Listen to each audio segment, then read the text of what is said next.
తండ్రి అయిన దేవునికి మహిమ కలుగును గాక. ప్రభువును ప్రియరక్షకుడైన యేసుక్రీస్తు నామంలో సహోదరులైన వారందరికీ నా హృదయపూర్వకమైన వందనాలండి. మంచిదండి, మనం చిన్న ప్రార్థన చేసుకుని క్రమానుసారంగానటువంటి కార్యక్రమం ప్రారంభించుకుందామండి. ప్రార్థన. పరిశుద్ధుడైన ప్రియా పరలోకపు తండ్రి, మహోన్నతుడా, దయగలిగిన తండ్రి, గత కాలమంతా నీ పిల్లలైన మమ్మల్ని అందరినీ మీ కృపచేత భయంకర దుర్దినాల్లో కాపాడి మీ కుమారుడైన క్రీస్తు ప్రభు నేటికి మాకు అనుగ్రహించిన క్షేమాన్ని, సంతోషాన్ని మీ పాదశంలో చేరే విధంగా స్తుతించే కృపను అనుగ్రహించేందుకు కృతజ్ఞతలు తండ్రి. సమయంలో మీ కుమారుడైన క్రీస్తు ప్రభుల వారు బేతనియా నుండి యెరూషలేమునకు గాడిద పిల్లనెక్కి వెళుతున్నది ఎందుకు అనే అంశాన్ని బట్టి కొద్ది నిమిషాలు తండ్రి ఆలోచించడానికి సిద్ధపడుతున్న తండ్రి, మీ ఆత్మ సహాయం చేయండి. వినబోతున్న ప్రియులైన వారందరూ ఆధ్యాత్మిక బలపడినట్లు ఆసక్తి విని కృప నీ బిడ్డల మమ్మల్ని అందరినీ మీ కృప బలపరిచి దీవించుమని యేసు అధికారం కలిగిన నామమున ప్రార్థన అడిగి వేడుకుంటున్నాను తండ్రి, ఆమేన్. మంచిదండి ప్రియ దేవుని పిల్లలారా, మనం గత కొన్ని రోజులుగా క్రీస్తు ప్రభు యొక్క శ్రమల శోధనలు, శిలువ ధ్యానములంటూ మనం ధ్యానించుకుంటూ వస్తున్నాం. దానిలో భాగముగానే ఈరోజు క్రీస్తు ప్రభుల వారు ఆ యొక్క బేతనియా గ్రామం నుండి యెరూషలేమునకు ఎందుకు గాడిద పిల్ల మీద ఎక్కి వస్తున్నారు, ఏంటి అసలు ఉద్దేశం, పర్పస్ ఏంటి అనేది కొద్ది మాటలు దేవుడు నాకు ఇచ్చిన కృపను బట్టి మీకైతే జ్ఞాపకం చేస్తానండి. క్రొత్త విషయాలు ఏం చేయను, దైవ గ్రంథంలో ఉన్న మాటల్ని జ్ఞాపకం చేస్తానండి. ఈ యొక్క దీన్ని మట్లాది వారంగా, అంటే గాడిద పిల్ల మీద నుండి ఎక్కి యెరూషలేమునికి వెళుతున్న దాన్ని మట్లాది వారంగా పిలుస్తారండి. ఇక మట్ల ఆదివారం అంటే ఇది ఆదివారం వస్తుంది. మట్ల ఆదివారం ఉంది కనుక దాంట్లో ఆదివారం వస్తుంది తప్ప వేరే రోజు రాదు, మనందరికి తెలుసు.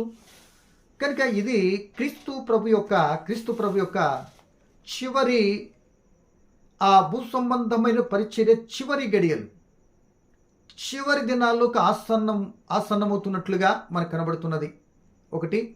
రెండుగా మనం చూస్తే, మరొక మాటగా చూస్తే, తండ్రి అయిన దేవుని యొక్క చిత్తాన్ని నెరవేర్పులో చివరి ఘట్టాలు, సంభవాలుగా మనం చూడవచ్చు.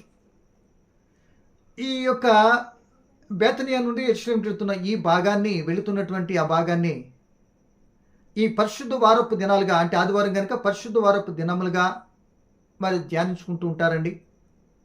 మరొక మాటగా చెప్పాలి అంటే ప్రియమైన వర్లరా, ఈ లోకాన్ని మార్చినట్టు వారముగా కూడా పిలుచుకుంటూ ఉంటారు. మంచిది. ఏ రూపాన్ని అయితేనే మొత్తం మీద యేసు ప్రభు సర్వమానవాళి పాప పరిహారార్థమై ఆ కలవరిశిలో తన ప్రాణాన్ని పెట్టడానికి ఆయన బేతనియా నుండి యెరూషలేముకు గాడిద పిల్లని ఎక్కి వెళుతున్నారు ఎందుకు అనేది లేఖన భాగాన్ని చదివి కొద్ది వివరణ ఇచ్చాం కదా. ఇప్పుడు లేఖనాన్ని చదివి కొద్ది మాటలు ఆలోచించడానికైతే మనం ప్రయత్నించేద్దామండి క్లుప్తముగా. చూడండి, లోకరాసు సువార్త 19వ అధ్యాయం 28వ వచనం నుండి కొద్ది మాటలు నేను చదువుతానండి. అన్నీ చదవను, కొద్ది చదివి భావాన్ని మీకు చెప్తానండి. గమనించండి. లోకసువార్త 19:28 అండి. యేసు ఈ మాటలు చెప్పి యెరూషలేమునకు వెళ్ళవలెనని ముందుగా సాగిపోయెను. ఆయన ఒలీవ కొండ దగ్గరనున్న బేతనియా అను గ్రామములు సమీపమునకు వచ్చినప్పుడు తన శిష్యుల్లో 2 పిలిచి, మీరు ఎదుటున్న గ్రామమునకు వెళ్ళుడి, అందులో మీరు ప్రవేశింపగానే కట్టబడి ఉన్న గాడిద పిల్ల మీకు కనబడును, దాని మీద ఏ మనుషుడును ఎన్నడను కూర్చుండలేదు, దానిని విప్పి తోలుకొని రండి. ఎవరైనా మీరెందుకు దీన్ని విప్పుచున్నారని మిమ్మల్ని అడిగిన ఎడల ఇది ప్రభువునకు కావలసినదని అతనితో చెప్పుడని చెప్పి వారిని పంపెను. అంటే బేతనియా నుండి వస్తున్నటువంటి సందర్భంలో ఇక యెరూషలేముకు దగ్గరికి వెళ్ళబోతున్న ఆ మిడిల్ ప్లేస్లో బేత్పాగే అనే గ్రామానికి వచ్చి ఆ యేసు ప్రభులు సమీపానికి వచ్చినప్పుడు చెప్తున్న మాట, మీరు వెళ్ళండి, ఆ గ్రామంలో కట్టబడి ఉన్న గాడిద పిల్లవి కనబడుతుంది అని అక్కడ ఉంది అని శిష్యులకు చెప్తున్నాడు. మిమ్మల్ని అడుగుతారు, అది విప్పి తోరుకొస్తుంటే ప్రభువునకు కావాలని చెప్పండి అని యేసు ప్రభు చెప్పినట్లుగా అలా అలాగే జరిగించి ఆ గాడిద పిల్ల ఉంది కట్టబడి, దాన్ని విప్పి తోలుకొని మొత్తం మీద యేసు దగ్గరికి తీసుకుని వచ్చారు. బాగా గమనించాలి ప్రియ దేవుని పిల్లలరా, ఈ యొక్క ఈ యెరూషలేమునకు ప్రయాణం, బేతనియా నుండి యెరూషలేమునకు ప్రయాణం 4 సువార్తలో వ్రాయబడి ఉన్నదండి. నలుగురు రాశారు. ఈ నలుగురు రాసినటువంటి సువార్తలో ఆ గార్ధవం మీద వస్తున్నప్పుడు ప్రజలందరూ, అంటే అప్పటికి యెరూషలేములో మరి పస్కా పండుగకు చుట్టుపక్కల వాళ్ళందరూ వచ్చి ఆ పండుగ వాతావరణం మరి బాగా నిండిపోయారు. ఆ ప్రజలకు యేసు ప్రభు వస్తున్నట్టు తెలిసి అందరూ కూడా ఖర్జూరపు మట్టలు పట్టుకొని ఆ యేసు ప్రభు గాడి తీసుకొని వచ్చేప్పుడు శిష్యులు బట్టలు దాని మీద పరచగా, దారి పొడుగు బట్టలు పరిచి ఓసన్నా ఓసన్నా ఓసన్నా జయం జయం అనుకుంటూ నడిపించుకుంటూ గాడిద మీద ఎక్కించుకొని యేసు ప్రభులు వారు వస్తూనే ఉన్నారు ఇక్కడికి యెరూషలేములోనికి. ఏమండి ప్రియ దేవుని పిల్లలరా, ఈ 4 సువార్తల్లో చెప్పబడిన మాట ఏంటంటే మత్తయి సువార్తలో దావీదు కుమారుడు స్తుతింపబడును గాక అని 21వ అధ్యాయంలో కనపడదండి మనకి. ఇక దావీదు రాజ్యం స్తుతింపబడును గాక అని మార్కు సువార్తలో మనకు కనపడుద్ది. 11వ అధ్యాయం 10వ వచనం చూసుకుంటే లోక సువార్తలో 19:38లో ప్రభు పేరట వచ్చేవాడు స్తుతింపబడును గాక. ఇక యోహాను సువార్త 12:12లో కనబడుతున్న మాట ఏంటంటే ఇశ్రాయేలు రాజు స్తుతింపబడును గాక.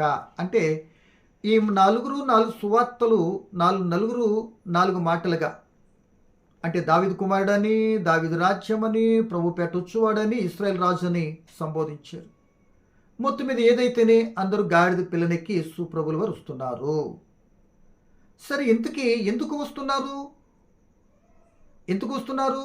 గాడిదనే ఎందుకు ఎక్కాలి? అసలు ఎందుకు ఆయన ప్రయాణమయ్యి ఆ యెరూషలేమునకు వస్తున్నారు అని అంటే, యెరూషలేమునకు యేసు ప్రభులు ఎందుకు వెళ్తున్నారు ఆయనకి సర్వము తెలుసు. అక్కడికి వెళ్తే ఆయన చనిపోతాడని తెలుసు, ముందే తెలుసుండి ఫుల్ ఫ్లెడ్జెడ్గా ఆయన సిద్ధపడి చనిపోవటానికే ఆయన వెళ్తున్నట్లుగా లేఖనాలు బట్టి మనం అర్థం చేసుకున్నాలి అండి. సమయంలో యేసు ప్రభుల వారు ఎందుకు వెళ్తున్నారు అని అంటే, ఒకటి దైవ లేఖనాన్ని బట్టి ఆలోచిస్తే ఆయన రాజుగా ఇశ్రాయేల్ ప్రజలు గుర్తిస్తారేమో, మెస్సయ్యగా వాళ్ళు రక్షించడానికి వచ్చిన రాజు అని గుర్తిస్తారేమో. ఇంతవరకు అర్థం చేసుకోలేదు. చివరిసారిగా ఒక అవకాశాన్ని దేవుడు వాళ్ళకి అనుగ్రహించినట్లుగా మనం గ్రహించవచ్చండి. ఆయన సరే వాళ్ళు గ్రహించినటువంటి వ్యక్తులుగా కనబడట్లేదు. ఆయన రాజుగా మెస్సయ్యగా ఒప్పుకోలేదు కనుక ఆయన గురించి పట్టించుకోలేదు. ఇంకా రెండో మాటగా చూస్తే ఆ చివరి అవకాశానికి జారవిచ్చుకుంటారనమాట. ఇక రెండో మాటగా చూస్తే ప్రియమైన వర్లరా, ప్రవచన నెరవేర్పు. జకరియా గారు ఈ విధంగా జరగాలి అని క్రీస్తు పుట్టక ముందే మరి కొన్ని సంవత్సరాల క్రితం జకరియా గారు ఈ మాట ప్రవచించారండి ఇశ్రాయేల్ ప్రజలకే. ఇదిగో మేము రక్షించాయని ఈ విధంగా వస్తాడు రాజు అని చెప్పిన ప్రవచనం వారి బ్రతుకులో జ్ఞాపకాలు లేవండి. యేసు పుడతాడని చెప్పినప్పుడే వాళ్ళు జ్ఞాపకం లేదు. ఏమండి, ఇక ఆయన పుట్టిన తర్వాతే వచ్చాడు ఈ అంటే ఇంకేం జ్ఞాపకం ఉంటుంది? కనుక ఈ మాటను కూడా మన చదువు ఎందుకు వస్తున్నారు అనే దానికి ఈ మాటను మనం మెన్షన్ చేసుకోవచ్చు అండి. అంటే దాని అర్థము ప్రవచనము నెరవేర్చడానికి ఆయన బయలుదేరి వెళ్తున్నారు. క్రీస్తు ప్రభుని గురించి జీవితం అంతా కూడా ఆత్కాయితనంగానే ఏదో జరిగిపోయినట్టు జరగట్లేదండి.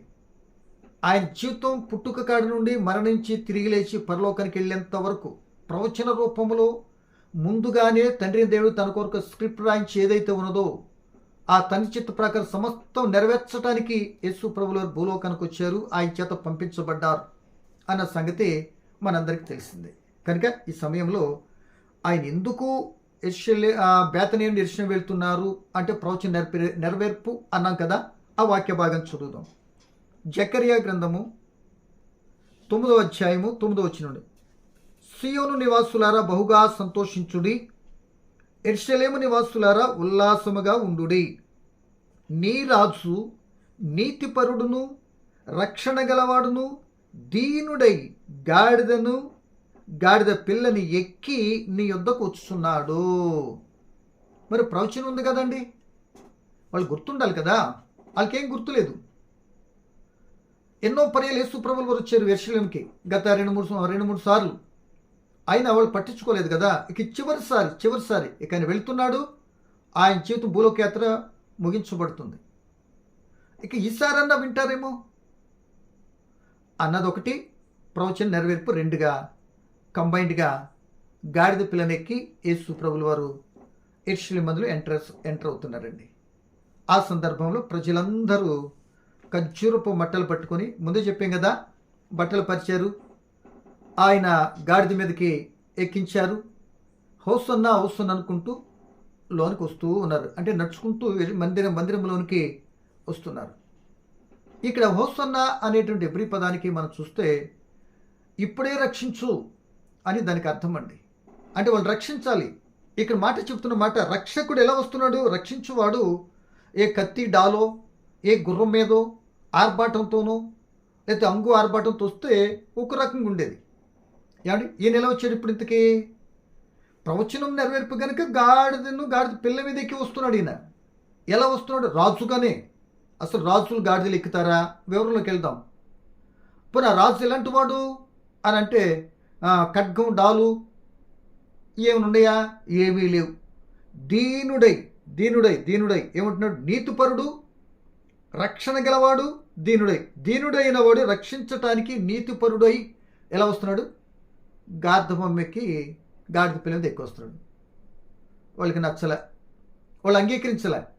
మొత్తం మీద ప్రియ దేవుని పిల్లలరా, ఇంతకీ మనం ఇక్కడ ఒక విషయాన్ని ఎందుకు గమనించాలంటే, అసలు గాడిదే ఇశ్రాయేలీల్లో అది గాడిద దేని గుర్తు అంటే సమాధానానికి, ఏమండి, శాంతికి, వినయానికి గుర్తుగా, సూచనగా చూస్తారండి.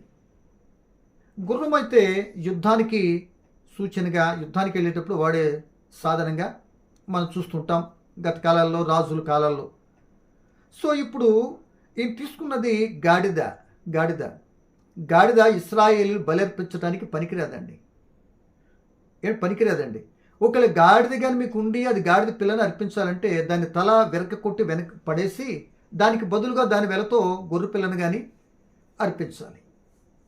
సో ప్రియ దేవుని పిల్లలరా, ఈ గాడిద అపవిత్రమైనదిగా ఇశ్రాయేలు తినకూడదు. ఇది నవరవేదు డెక్కలు కలిసి ఉంటాయి కనుక దీన్ని తినొద్దని లేవియకాండం 11 మోషే గారు కూడా దాన్ని చెప్పడం జరిగిందండి. కనుక ప్రియ దేవుని పిల్లలరా, ఈ విధంగా ఉన్నటువంటి ఈ గాడిదను ఎందుకు ఎన్నుకున్నాడు దేవుడు అంటే, ప్రవచనం ఎన్నిక లేనటువంటి వారిని ఏం చేస్తాడు తెలుసా? ఆయన ఎన్నిక చేస్తాడు. ఎన్నిక లేనటువంటి వారిని ఎన్నిక చేసుకుని ఎన్నికైనటువంటి వారుగా ఏర్పరచబడినటువంటి వారు కూడా వాటి ద్వారా ఒక పాఠాన్ని నేర్పిస్తాడు దేవుడు. ఎన్నో సందర్భాలు అలాగే జరిగింది. కనుక ప్రేమ దేవుని పిల్లలరా, ఒక రోజున ఇశ్రాయేలు కూడా తన పిల్లలైనటువంటి వారు పొరపాటు తప్పిదాల్లో ఉన్నప్పుడు వారిని గాడిదతో పోల్చి తిట్టిన సందర్భాలు, అంటే గద్దించిన సందర్భాలు మనకు కనబడతాయండి. యెషయా గ్రంథం 1:2 చూస్తే, ఎద్దు తన కామందు నెరుగును, గాడిద తన సొంతవాని దొడ్డి తెలుసుకున్నాను. వాటికున్న జ్ఞానం కూడా లేదు, మీరు అలాంటి మూర్ఖులు అని గద్దించినట్లుగా మనకు కనబడుతుంది. కీర్తన 32:9 మీరు చూసుకున్నట్లయితే, వీరు బుద్ధి జ్ఞానాలు కంచర గాడిదలు, గుర్రములు కంచర గాడిదలు అంటాడండి. కనుక ప్రేమ దేవుని పిల్లల, కంచర గాడిదలు, గాడిదలు లాంటి తత్వం అంటే ఏదో ఉంటే తినేతాం, గాడిద మోసిన బూడిద మొట్లు మోస్తారే తప్ప, ఎద్దులాగా కష్టపడతారే తప్ప, అంటే దేవుని గూర్చిన జ్ఞానం కానీ ఇవన్నీ జరిగిస్తున్న దేవుని గూర్చిన ఆలోచన మాత్రం చాలామందికి రాలేదు కనుక ఆనాటి ఇశ్రాయేలీయులను గాడిదలు, గుర్రాలు, ఎద్దులతో పోల్చి గద్దించినట్లుగా మనకు కనబడుతుంది.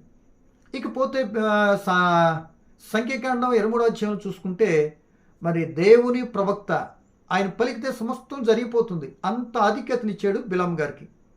ఆయన బాలాకు రాజు ఇచ్చే బంగారానికి కక్కుర్తుపడినందుకు గాను గాడిద ద్వారానే నోటి మాట, అంటే నోరుతో ఆ మనిషి పలికినట్లు పలికి ఒక దేవుని ప్రవక్తను గద్దించడానికి కూడా పనికిరానటువంటి గాడిదను దేవుడు వాడుకున్నట్లుగా కనబడుతుంది. కనుక ఇప్పుడు కూడా అందరూ ఇటు అనుకుంటున్నట్టు విధానంలో చూస్తే, ప్రియమ దేవుని పిల్లలరా, ఇప్పుడు యేసు ప్రభువుల వారు కూడా తను తగ్గించుకొని ఆ ప్రవచన నెరవేర్పై గాడిద మీద నెక్కి ఎక్కడికి వస్తున్నప్పుడు యేసు ప్రభువుల వారు యెరూషలేముకు వస్తున్నాడు. ఎలాగా? రాజుగా, నీతిపరుడై, వాళ్ళు రక్షించువాడుగా గాడిద మీద వస్తున్నాడు. ప్రియమైన వాళ్ళరా, చాలా పర్యాలు మనుషులు వారి స్థితిని బట్టి అంచనా వేసి తక్కువ వాడిగానో ఏమి చేయలేని వాడిగానో చూసి చాలా పర్యాలు మనం పొందుకోవలసినటువంటి మేలులు మనం అనుగ్రహించడానికి వచ్చేటటువంటి ఆ యొక్క ఆధిక్యతలు దేవుని పొందుకోలేనివాడుగా చాలా పర్యాలు మనం కూడా ఉండిపోతామండి. మనం కూడా చాలా పర్యాలు ప్రవేశం చూస్తాము, లోన అంతరంగాన్ని చూడమండి. దేవుడేమో హృదయ అంతరంగాలు చూసేటటువంటి మనం ప్రవేశం చూస్తాం. దేవుడికి మనకి ఉన్న తేడా ఇదేనండి. కనుక ఇప్పుడు మనకు కావాల్సిన మాట, ఎందుకు ఆయన గాడిద మీదనే ఎందుకు వచ్చాడంటే, గత కాలంలో కొన్ని ఇశ్రాయేల్ ప్రజలు ఎవరైనా ఇలా గాడిదల మీదే రాజుగా పట్టాభిషేకం చేయడానికి కానీ వచ్చారా అంటే వచ్చారు అని చెప్తుంది. ఈయనేమో దావీదు కుమారుడు. ఏమండి, అంతకుముందు దావీదు కుమారుడు సొలొమోను గారు కూడా ఇదే పని అండి. సొలొమోను గారు కూడా ఇదే పని. ఎందుకు అంటే చిన్న వయసులోనే మరి దావీదు గారి కుమారుడే సొలొమోను గారు ఆ ఇశ్రాయేలుపై రాజుగా ఉండటానికి చిన్న వయసులోనే గార్ధబం మీద ఎక్కించుకుని ఆ యొక్క దేవుని మందిరాన్ని తీసుకెళ్ళి ఆయన అభిషేకించినట్లుగా లేఖనంలో కనబడుతుంది. ఏ గుర్రాలు లేవా, ఆధిక్యమైన పలకీలు ఏమి లేవా? ఉన్నాయి. ఆనాటి కాలంలో రాజులను కూడా అభిషేకించటానికి గాడిదల మీదే తీసుకుని వెళ్ళినట్లుగా మొదటి రాజుల గ్రంథము 1వ అధ్యాయం 32-33 వచనంలో మనకు కనబడుతుందండి. దయచేసి చదువుకోండి, నేను మాటలు చెప్తాను. మొదటి రాజుల గ్రంథము 1వ అధ్యాయం 32-33 వచనంలో మనకు కనబడుతుందండి. ఇక రెండవ మాటగా చూస్తే యెహూ, ఇశ్రాయేల్ రాజుకున్నటువంటి యెహూ, ప్రియమ దేవుని పిల్లలరా, ఆ యొక్క రాజుగా అభిషేకించబడినప్పుడు ఆయన నడుస్తున్నటువంటి బట్టలన్నీ కూడా దారి పొడుగున పరిచి మందిరంలోనికి తీసుకుని వెళ్ళి యెహూని రాజుగా అభిషేకించినట్లుగా మరి రాజుల గ్రంథము 2వ రాజుల గ్రంథం 9-13 వచనంలో ఆ భాగంలో మనకు కనబడుతుందండి. ఒక చరిత్రలో జరిగిన ఒక ఇంపార్టెంట్ విషయం కూడా నేను జ్ఞాపకం చేయాలనుకుంటున్నానండి. మరి BC 175 సంవత్సరంలో అంతియోకయాస్ ఎపిఫెనోస్ అనేటువంటి ఆయన యెరూషలేము మందిరాన్ని సర్వనాశనం చేశాడండి. అప్పుడు మక్కాబీలు తిరుగుబాటు చేసి ఆయనను ఓడించి విజయం సాధించిన తర్వాత ఈ యొక్క ఆ మందిరాన్ని శుద్ధీకరించిన సందర్భంలో కూడా ఆనాటి ప్రజలైన వారందరూ కూడా ఆ కొబ్బరి మట్టలు లేక ఖర్జూరపు మట్టలు పట్టుకొని సంతోషంతో మందిరంలోకి ప్రవేశించినట్లు కూడా చరిత్రలో ఇదొక మాటగా మనం చూడొచ్చండి. కనుక దీన్ని బట్టి మనం ఆలోచిస్తే ప్రియమ దేవుని పిల్లలరా, ఈ విధంగా ఆయన వెళ్ళటానికైతే సిద్ధపడి వెళ్ళినట్లుగా మనకు కనబడుతుంది. ఇంతకీ ఈయన రాజుగా ఎందుకు అంగీకరించినట్లు? ఇప్పుడు రాజుగా వారు వెళ్ళారు, ఈయన కూడా రాజుగా వస్తున్నాడు బేతనియా నుండి యెరూషలేముకి అని మనం చెప్పుకున్నాం. మరి యేసు ప్రభుల వారు రాజుగా ఎందుకు అంగీకరించారు? ఆయన ముందు రాజు కాదా? రాజే. ఎలాగంటే ఆయన పుట్టుకతో రాజు, అయినా పుట్టుకతోనే రాజు. ఒక చేత చేయబడేటటువంటి రాజులు అయితే ఈయన పుట్టుకతోనే రాజు. ఆయన జీవితంలో రాజుగా బ్రతికాడు, ఏ మచ్చలేని గొర్రెపిల్లగా. ఆయన మరణించినప్పుడు రాజే. ఆయన మరణించినప్పుడు ఆ టైటిల్ కూడా అదే పెట్టారు కదా, నజరేయుడైన యేసు అని. ఇంకో మనగా చూస్తే ఆయన సమాధి చేసినప్పుడు కూడా ఏమండి, ఆయన తిరిగి లేచినప్పుడు రారాజు, తిరిగి లేస్తే రారాజు. ఇక తర్వాత పరలోకానికి ఆరోహణం అయిపోయిన తర్వాత తిరిగి రాబోతున్నప్పుడు రాజులకు రాజు, ప్రభువులకు ప్రభుగా రాబోతున్నాడు. ఆయన రాజే. కానీ ఆయన దీనుడిగా తను తగ్గించుకొచ్చినందుకు గాను మనుషులు అనుకున్నటువంటి రాజరిక విధానంలో యేసు కనబడలేదు కనుక వాళ్ళు అంగీకరించాల. వాళ్ళకి రాజు వస్తాడని తెలుసు.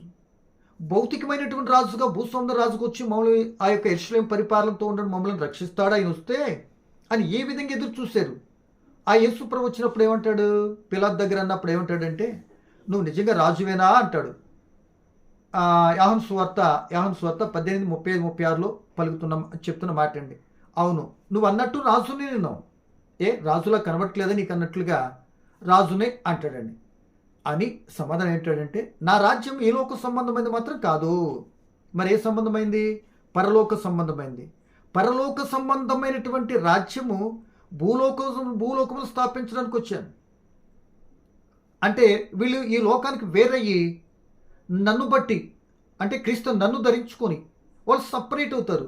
అదే పర సంబంధమైన రాజ్యం, ఈ లోకానికి భిన్నమైన రాజ్యం. అందుకే ప్రార్థనలో కూడా యేసు ప్రభువు వారు ప్రార్థన నేర్పించినప్పుడు, పరలోకమందు ఉన్న తండ్రి, ఆ రాజ్యంలో నీ చిత్తం నెరవేర్చబడుతుంది కనుక ఇక్కడ రాజ్యం ఏర్పడి ఆ రాజ్యం నీ చిత్తం నెరవేర్చే రాజ్యంగా ఉండుగాక అనే సందర్భంలో చెప్తాడండి. మత్తయి సువార్త 6వ అధ్యాయంలో ప్రార్థన నేర్పించినప్పుడు. కనుక ఇప్పుడు మనకు కావాల్సింది ఈయన రాజే ఆ రాజు అయిన ఆయన రాజుగా మాత్రం ఆ యొక్క సమాజంలో పనిచేయలేదండి. రాజుగా పుట్టి రాజుగా అన్నీ జరిగించిన కానీ రాజు సేవకుడిగా పనిచేశాడు. ఆ రాజుగా ఉండి అన్ని విధాల ప్రజలకు అన్ని విధాల పరిస్థితులకు సర్వీస్ చేశాడు. ఒక నాయకుడు ఎలా ఉండాలో, ఒక రాజు పరిపాలన ఎలా ఉంటుందో పక్షపాతం లేకుండా అందరికి ఏం చేశాడు ఆయన సర్వీస్ చేసినట్టుగా మనకు కనబడుతుంది. కనుక దీనిని బట్టి దేని బిడ్డలారా, ఒకరోజు మరి యోహాను సువార్త 6:15 కూడా యేసు ప్రభువుని ఏమన్నారంటే, ప్రియమైన వాళ్ళరా, రాజును చేయటానికి చూశాడు.